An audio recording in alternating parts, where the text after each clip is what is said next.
Greetings, it's Ian from RTO here. Welcome to quarter-final 3 of Battle Royale. And today's contest is between that dark horse of the competition. It has knocked out many a good album, and that's Charles's The Colour of Spring by Talk.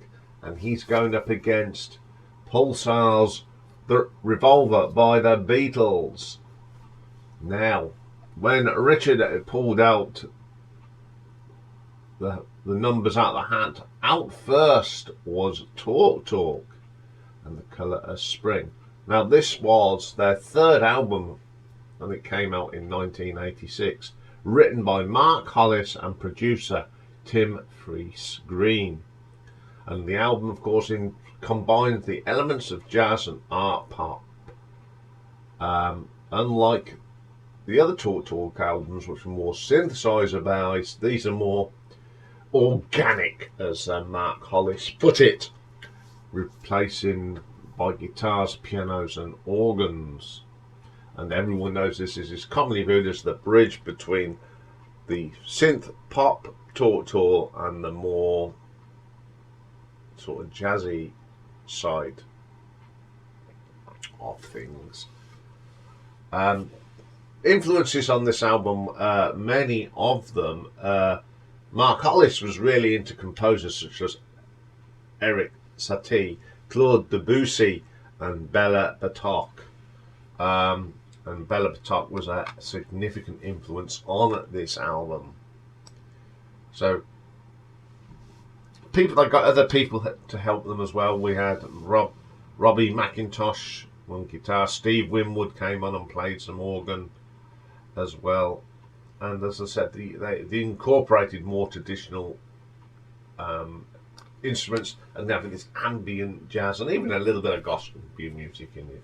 So the tracks on this album are happy. First one is called Happiness is Easy. Now this is what has been written. It said it's a cool, spacious drum groove, scattering percussion into majestic and haunting opening track, before Danny Thompson's distinctive double bass and warm, lush piano chords glide into the mix. Makes you feel much older, sublime, the blind parade. It wrecks me how they justify their acts, implores Hollis. Its strained, poignant voice injecting a real pathos into the song. They said about it, it's a placement of space between the instruments that really elevated Talk's sound to a higher plane. So there you go, that's the first song. Then there's I Don't Believe in You. Now this is a troubled relationship appears to be the lyrical focus on this track, which features Hollis at his most poignant and plaintive. Now the fun is over, he begins. Where do words begin? I'm trying to find the path ahead. Anywhere you say it, the charade goes on. So yes, there's lots of quotes of that. And one of the most integral parts of this track was Paul Webb's bass line, and I remember saying that when I reviewed their album as well. You got Robbie McIntosh, who does some great guitar work on here as well. It's a really, really good track. So the next one is Life's What You Make of It.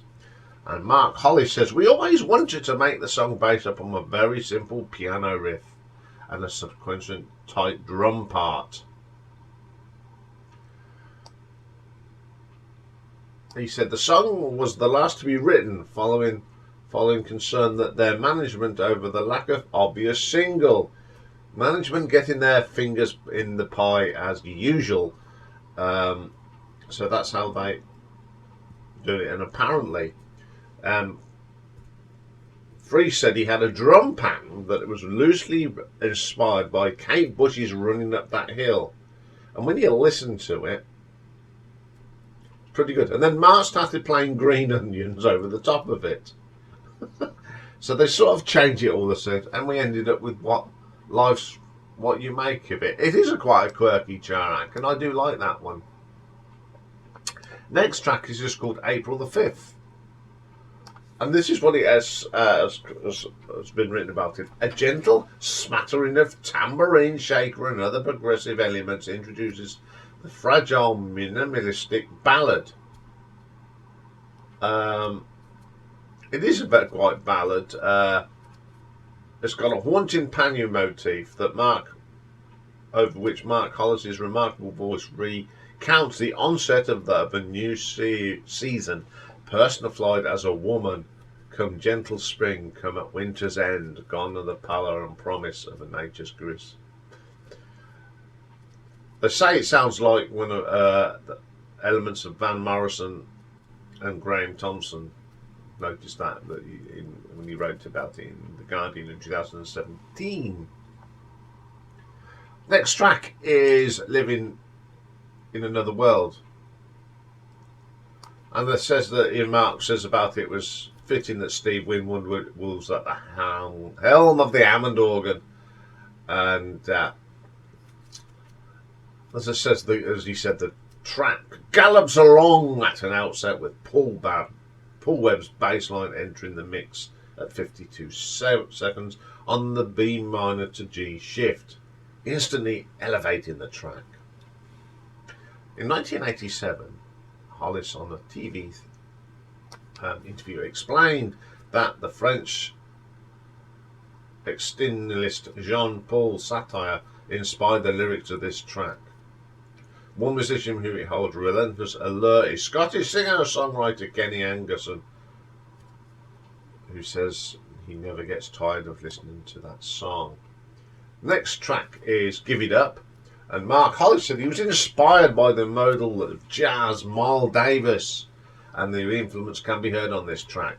Tim Free's screen provides a prevailing Hammond organ part.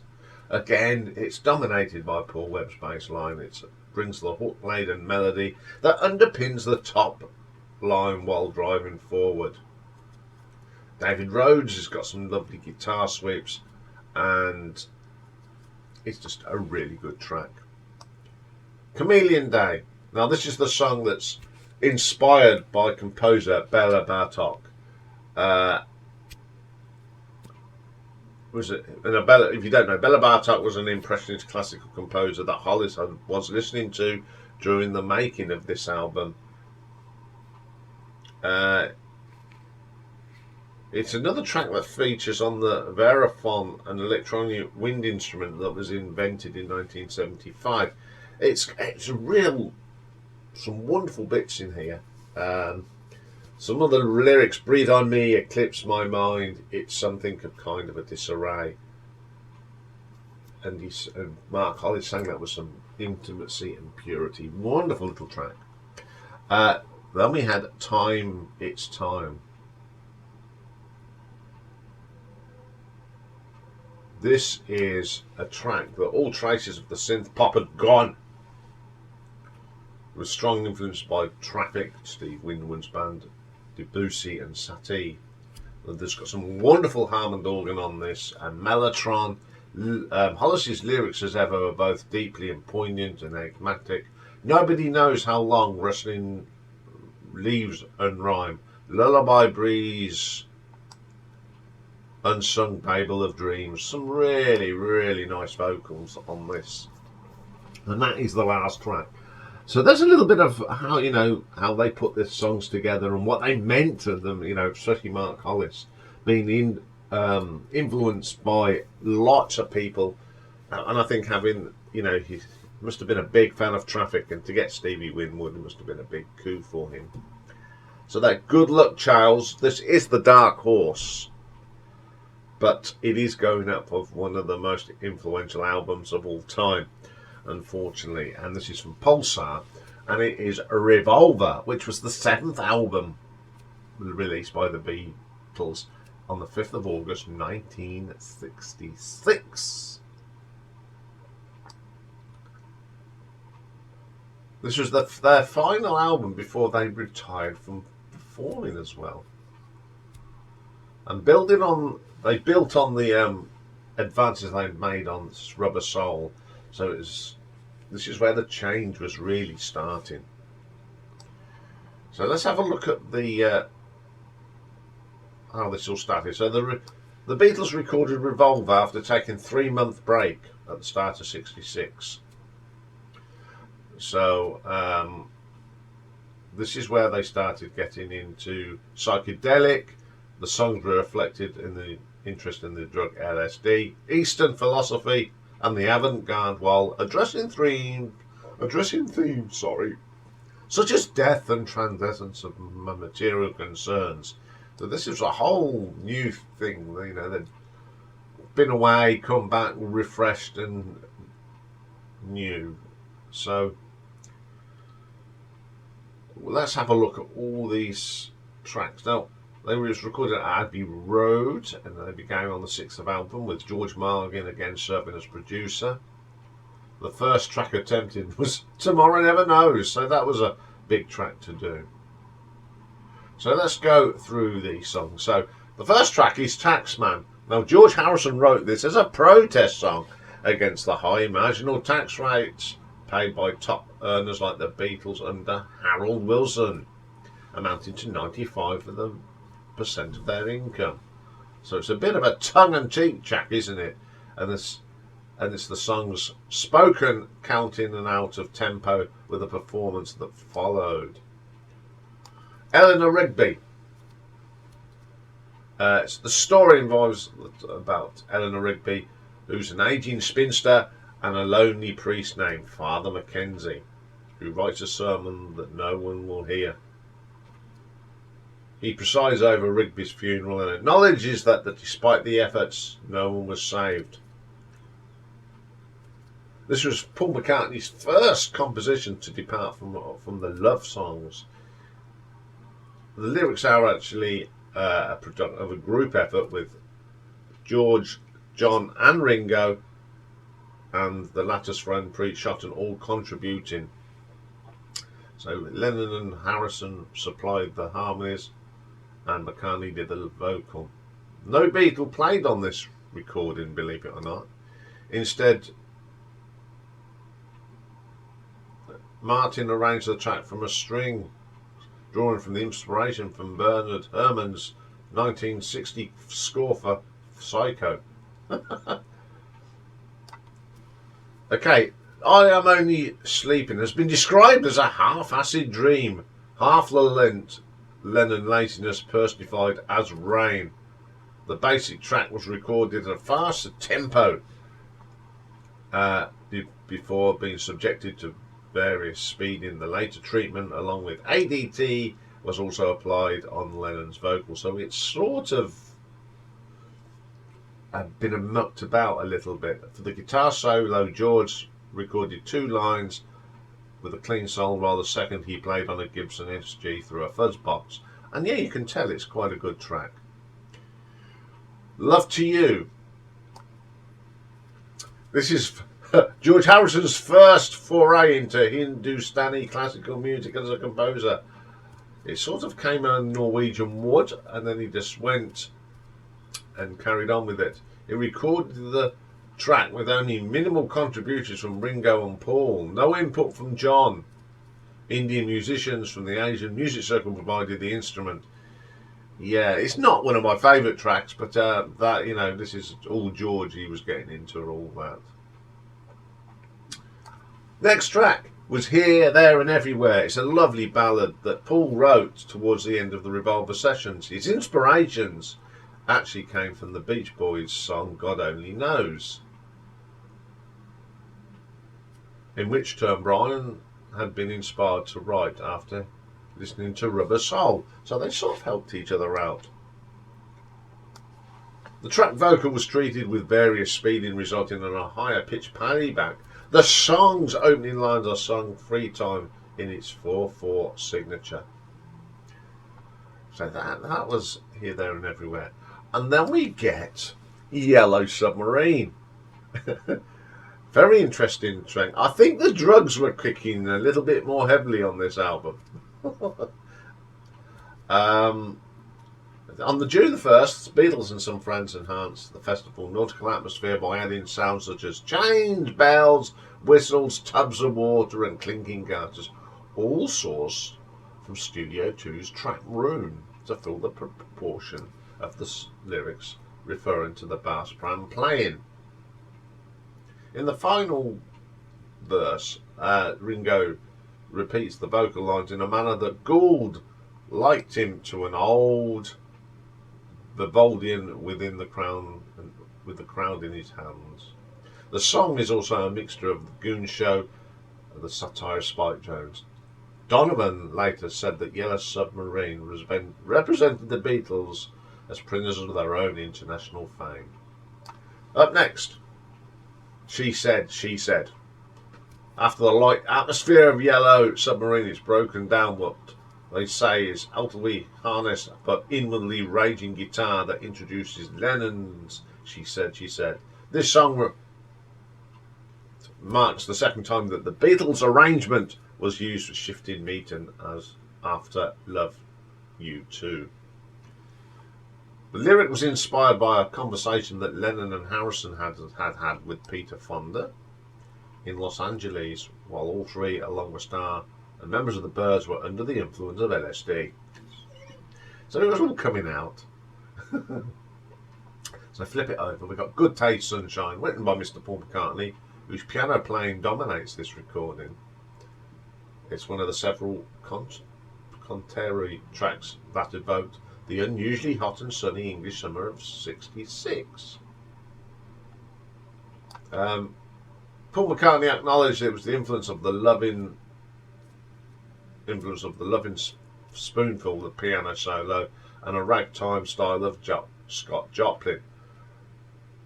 So that's how that one came about. Then we get And Your Bird Can Sing, written primarily by John, with McCartney saying he helped on the lyric, estimating the song as 18 to 20% to Lennon. Harrison and McCartney played dual lead guitars on the recording, including an ascending riff that describes the composition as a shaded put down in the style of Dylan's possibly 4th Street. For No One, inspired by Paul McCartney's relationship with Jane Asher, along with Good Day Sunshine, which similarly dispensed the guitar parts for Harrison and Lennon. So the song would be unpopular with the bandmates later in the years. The recording features McCartney playing bass, piano and clavichord. So he was getting French horn, was done by Alan Civil on that one. Dr. Robert. This is written by John Lennon, although McCartney has since said he co-authored it. I don't know what's going on there. It's a guitar-based rock song in the style of And Your Bird Can Sing. It's the lyrics to celebrate New York physician known for dispensing amphetamine injections to his patients. So there you go. I want to tell you. George Harrison said he wrote I Want to Tell You about the avalanche of thoughts that he had found to express in words. The song's melody conveys the difficulty of achieving meaningful communication. The backing vocals of Lennon and McCartney included the Indian-style Gomak orientation harmonies. Yes.